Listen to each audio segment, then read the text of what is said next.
Back in 1983, Bob Dylan put out a song that wasn't about James Bond or some secret agent. Nope, it was about something way, way more dangerous. It was this haunting prophecy, really, a diagnosis of a world kind of losing its moral compass. So today, we're going to decode License to Kill and try to figure out why its warning feels more urgent right now than it ever has. Okay, let's get into it.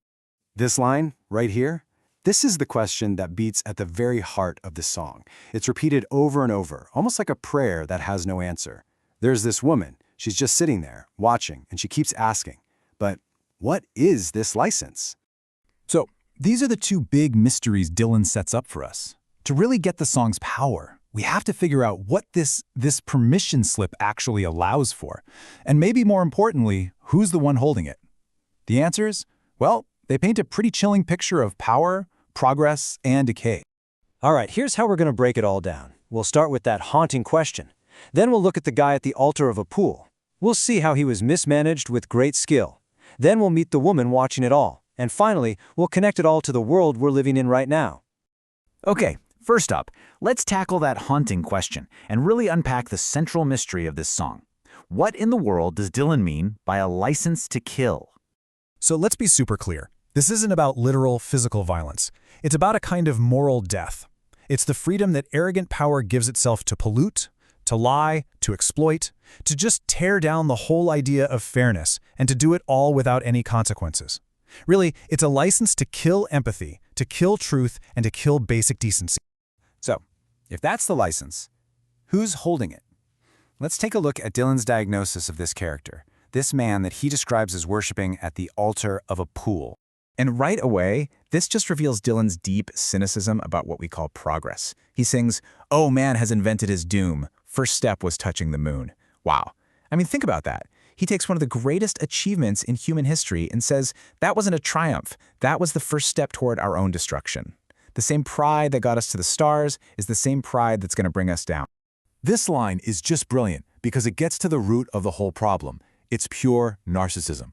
This guy, he doesn't worship God, he doesn't worship some higher ideal, he worships himself. He finds total fulfillment just looking at his own reflection in a stagnant pool. I mean, what a perfect image for something dead and decaying. His self-love leads absolutely nowhere. So, you put all the pieces together and the picture becomes crystal clear. This is a person of pure ego.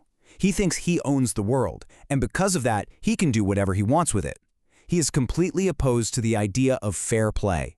All that matters is that he gets it all and he gets it his way. But here's the twist. Here's where it gets really interesting. Dylan says this guy isn't just born this way. Oh no, he's a product. He's been carefully, skillfully, and deliberately made. And Dylan actually lays it out, almost like a recipe for disaster, a 4-step process. And listen to the words he uses. They take him, they teach him, they groom him. This is systematic. Some unnamed they, society, the system, the people in power, they actively shape him for this life of destructive ambition, a path that Dylan says is bound to get ill. This might be one of the most chilling lines in the entire song. The manipulation is so perfect, so complete, that his own senses betray him.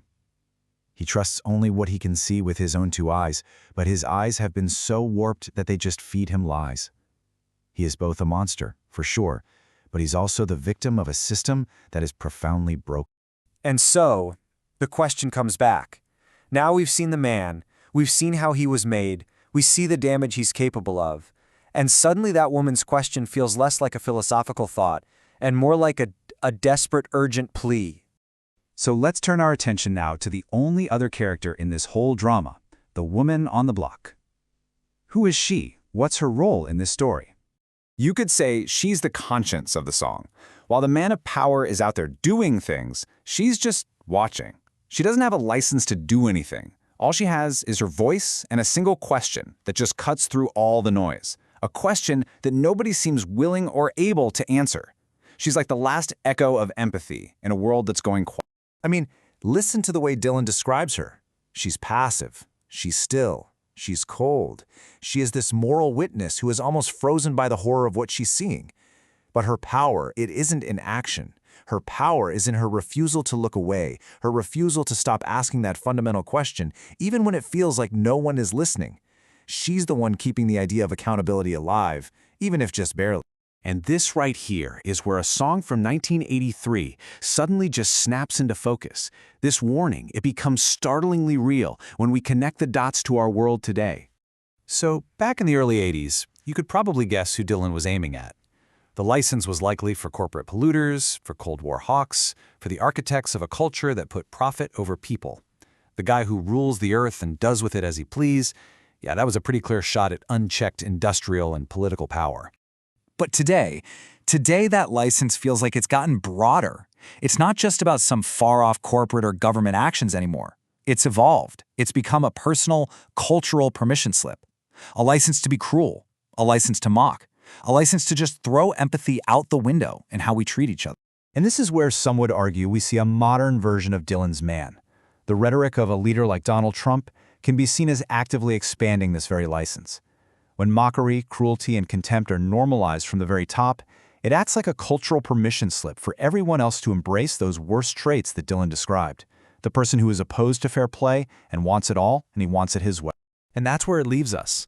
Dylan's woman on the block, she asked a kind of passive question, who's going to take it away? But maybe now, 4 decades later, the question has to become more active, and maybe it's pointed right back at us. It's not just about who's going to stop it. The real question might be who, through our actions or our silence, through our votes or just by looking away, who is helping to grant that license in the first place? That's the question Dylan left hanging in the air in 1983, and it's one we are still wrestling with today.